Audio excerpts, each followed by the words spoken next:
హల్లెలూయా. దేవునికి స్తోత్రం. మీకందరికీ కూడా నా యొక్క ఉదయకాల శుభాభివందనాలు తెలియజేస్తున్నాను. ప్రియ దేవుని సంగమ, అందరూ క్షేమంగా ఉన్నారని తలంచుచున్నాను. దేవుని యొక్క కృప మీకందరికీ తోడైండునుగాక. ప్రతిరోజు దేవుని యొక్క సన్నిధిని అనుభవించేటువంటి రీతిలో ఆత్మీయంగా ఎదుగుదురుగాక. ఈరోజు దేవుని యొక్క వాక్యము మత్తయి సువార్త 24వ అధ్యాయము 42వ వాక్యము చదువుకుందాము. ఏ దినమున మీ ప్రభువు వచ్చునో మీకు తెలియదు గనక మెలకువగా ఉండిడి. హల్లెలూయా. దేవునికి స్తోత్రం. దేవుని బిడ్డలారా, క్రైస్తవులు, యేసయ్యను నమ్మిన వారు, యేసయ్యను విశ్వసించిన వారు, రక్షణ బాప్తిసం తీసుకున్నవారు ఏదో ఈ లోకంలో నమ్ముకున్నామో అడుగుతున్న వాటిని ఇస్తున్నారు, ఆ తర్వాత దీవించబడుతున్నాము, డబ్బులు వస్తున్నాయి, ఆ తర్వాత ఉద్యోగాలు వస్తున్నాయి, ఇల్లు కట్టుకుంటున్నాము, ఏదో ఆదివారం వెళ్తూ ఉన్నాం, కానుకలు ఇస్తున్నాం, పరిచర్య చేస్తున్నాము అనేది కాదు. ఆ క్రమంలో ఉంటూనే దేవుడు సంఘం కోసం రాబోతున్నాడు అనేది మైండ్లో పెట్టుకోవాలి. యేసుక్రీస్తు వారు ఈ లోకానికి వచ్చి 33.5 సంవత్సరాలు ఈ లోకంలో బ్రతికి 3.5 సంవత్సరాలు పరిచర్య, సువార్త, రాజ్య సువార్తను ప్రకటించి శిలువ మరణము పొంది ఆయన రక్తాన్ని ధారపోసి మన కోసం బలియాగమై ఆయన చనిపోయి మరలా 3 రోజుల తర్వాత ఆయన పునరుద్ధానుడై మృత్యుంజయుడై ఆయన ఒలీవల కొండపై నుండి ఆయన ఆరోహణమైనప్పుడు అక్కడ దూతలు చెప్తారు, ఆయన పైకి ఆయన ఆరోహణమైనారు, మరలా ఆయన మీరు మీ దగ్గరికి వస్తారు, మరలా ఆయన వస్తానని చెప్తాడు. ఆయన వస్తాడు అన్నాడు కనుక ఆయన చెప్పినట్టుగానే మరలా రాబోతున్నాడు యేసుక్రీస్తు వారు. హల్లెలూయా. చాలామంది కూడా రాకడ గురించి పాటలు రాస్తున్నారు. రారాజు వస్తున్నాడో జనులారా, రాజ్యము తెస్తున్నాడో, వస్తానన్న యేసురాజు రాకమానునా, తెస్తానన్న బహుమానం తేకమానునా. వస్తానన్నాడు యేసయ్య. ఇది మెయిన్ కాన్సెప్ట్. క్రైస్తవురాలిగా నువ్వు మనసులో పెట్టుకోవాలి. యేసయ్య మరలా వస్తా అన్నాడు, ఆయన మాట చెప్పినాడు, ఖచ్చితంగా ఆయన తన సంఘం కోసం రాబోతున్నాడు. అయితే ఆయన ఎప్పుడు వస్తాడు, ఏ రోజు వస్తాడు, ఏ గడియ వస్తాడు, ఇవన్నీ ఏం చెప్పలేదు. ఆయన వచ్చే దినాలు ఎలా ఉంటాయని ఆయన చెప్పినాడంటే నోవాహు దినాలలాగా ఉంటాయి, లోతు దినాలలాగా ఉంటాయి, కనుక మీరు సిద్ధముగా ఉండండి అని చెప్పినారు. కనుక ప్రియ దేవుని బిడ్డలారా, ఆ సిద్ధంగా ఉండటానికి మెలకువతనం నీకు కావాలి. ప్రార్థన చేయడం వల్ల నీకు మెలకువతనం రాదు. ప్రార్థన నువ్వు గంటలు చేసినా నీకు మెలకువతనం రాదు. నీకు దేవునితో అనుబంధం ఉండాలి, వాక్య ప్రకారమైన బ్రతుకు ఉండాలి, వాక్యం ఏం బోధిస్తుందో అది నీ క్రియల్లో కనపడాలి, లోక సంబంధమైనవన్నీ విడిచిపెట్టాలి. ఆయన వస్తానన్నాడు, ఖచ్చితంగా ఆయన వస్తాడు గనక ఎదురు చూస్తూ మెలకువగలిగి నిద్రమత్తు లేకుండా తిండి వలనను ఐక విచారముల వలన మత్తైపోకుండా మెలకువగలిగి ఉండండి. మెలకువతనం ఏ రోజుకు ఆ రోజు, ఏ క్షణానికి ఆ క్షణం మెలకువతనం. నాలో ఏమైనా దోషం ఉందా, నాలో ఏమైనా తప్పు ఉందా తొంగి చూసుకుంటుండాలి ప్రతి క్షణం. ఇది దేవునికి ఇష్టం కాదేమో, ఇది దేవుడు ఇది చూస్తే బాధపడతారు, ఇలాగ ఆలోచిస్తే బాధపడతారు, ఈ విధంగా చేస్తే దేవుడు బాధపడతాడు, నేను జాగ్రత్తగా ఉండాలి.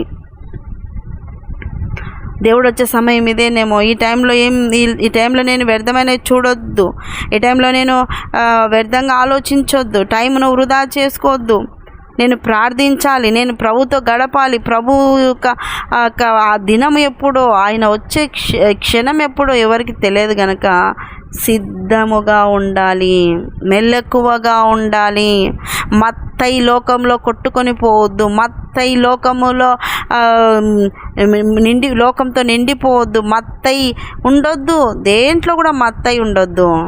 అది డబ్బు కావచ్చు, పని కావచ్చు, తిండి కావచ్చు, లోక సంబంధమైన బాంధవ్యాలు కావచ్చు. మత్తయి ఇరుక్కొని పోవద్దు.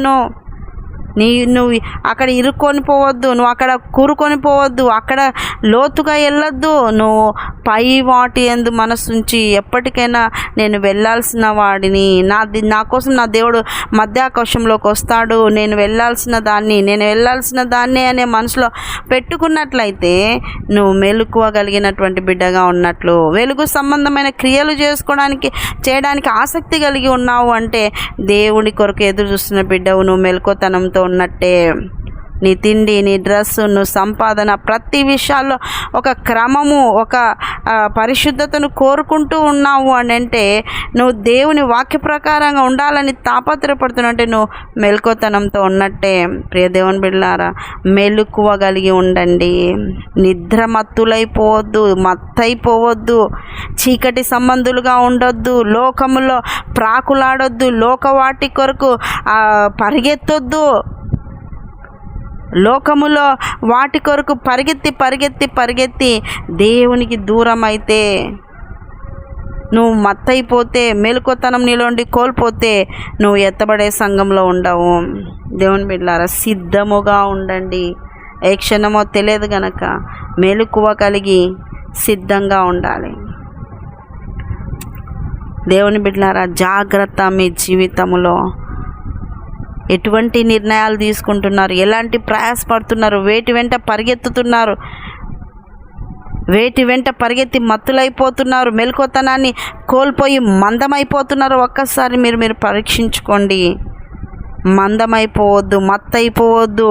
మెలకువ, అలర్ట్నెస్, చీమ చిట్టుకుమంటే లేసేటువంటి స్వభావము, చిన్నది మనసులో దేవుని వాక్యంకు వ్యతిరేకంగా ఉంటే అబ్బా వద్దు, ఇలాంటి మనసు, ఇలాంటి ఆలోచన, ఇలాంటి తలంపు వద్దు ప్రభువా అని క్షమించమని అడిగేటువంటి అలర్ట్నెస్ ఉండాలి. ఎప్పటికప్పుడు ప్రభుతో కనెక్టివిటీలో ఉండాలి, ప్రభుతో మాట్లాడుతుండాలి, ప్రభు యొక్క ఆలోచనలను వెంబడించే వాళ్ళుగా ఉండాలి. మెలకువగలిగిన ఆత్మీయ స్థితిలో మీరున్నట్లయితే అప్పుడు ఆయన వచ్చే సమయం తెలియకపోయినా, ఆయన వచ్చే గడియ తెలియకపోయినా, మీ మెలకువతనం బట్టి ఆయన వచ్చే గడియలో మీరు ఆయనతో పాటు వెళ్ళగలుగుతారు.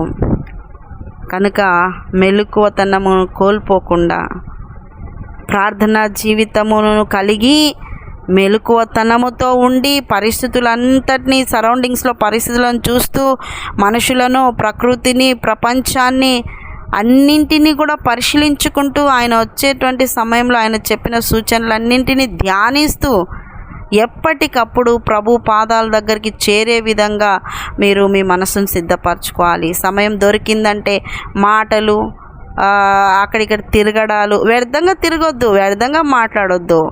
ఉపయోగకరం ఉందా వెళ్ళి టక్కుని రావటం, ఉపయోగకరం అది అవసరమా మాట్లాడాలి. ఊరికే చిట్చాట్ చేసుకుంటా, ఊరికే చాటింగ్లు చేసుకుంటా, ఊరికే మీటింగులు చేసుకుంటా సమయాన్ని వృధా చేసుకోవద్దు. ప్రభు పాదాల దగ్గర గడిపితే నీకు మెలకువతనం కలిగి ఉంటావు.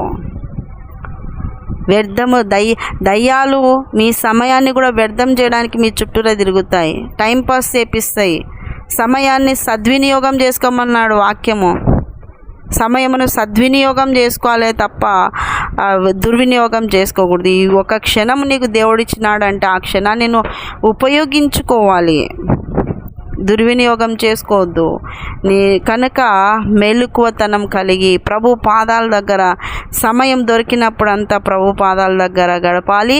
అవసరమైనప్పుడు వెళ్ళి పని చేసుకోవాలి, చదువుకోవాలి, ఉద్యోగాలు చేయాలి, వ్యాపారాలు చేసుకోవాలి. న్యాయంగా, యథార్థంగా, నీతిగా, దేవునికి ఇష్టమైన రీతిలోనే మీ బ్రతుకులు ఉన్నప్పుడు మీరు మత్తులైపోరు, మెలకువతో ఉంటారు. దేవుడు ఆ మధ్యాకాశంలో యేసుక్రీస్తు వారు వచ్చే సమయంకి బూర ఊదబడ్డప్పటికీ మీ చెవులు మందమైపోకుండా ఆ వినికిడిని విని ఎత్తబడే సంఘంలో ప్రభుతో పాటు మీరు ప్రభుతో కలిసే విధంగా ఉంటుంది. అట్టి కృప మీకు అందరికీ కలుగునుగాక. ఆమె చిన్న ప్రార్థన చేసుకునే వేసే నీకు వందనాలు. విన్నవారిని దీవించండి, ఆశీర్వదించండి. నిజమే ప్రభా, ఎప్పుడు వస్తారో మీరు తెలియదు, చెప్పలేదు ప్రభా. కనుక బహు జాగ్రత్తగా మీరు వచ్చే సమయానికి చాలా చురుగ్గా మెలకువగా నీ కొరకు ఎదురు చూసేటువంటి ఆత్మీయులుగా ఎదుగునట్లు, ఆత్మలో వర్ధిల్లున్నట్లు, ఆత్మలో నీతో ఆ అనుబంధంతో ఉండేటువంటి కృపతో ప్రతి ఒక్కరిని నింపమని, రాకడకు సిద్ధపరచమని యేసు పరిశుద్ధ నామమున అడుగుతున్నాం మా తండ్రి. Amen, amen, amen. యేసు రక్తమే జయం, సిలువ రక్తమే జయం. ప్రవేశ నామానికి సంపూర్ణ విజయం కలుగునుగాక. Amen, amen, amen. Good morning. Praise Lord. దేవుడు మళ్ళీ దీవించునుగాక. ఆమెన్.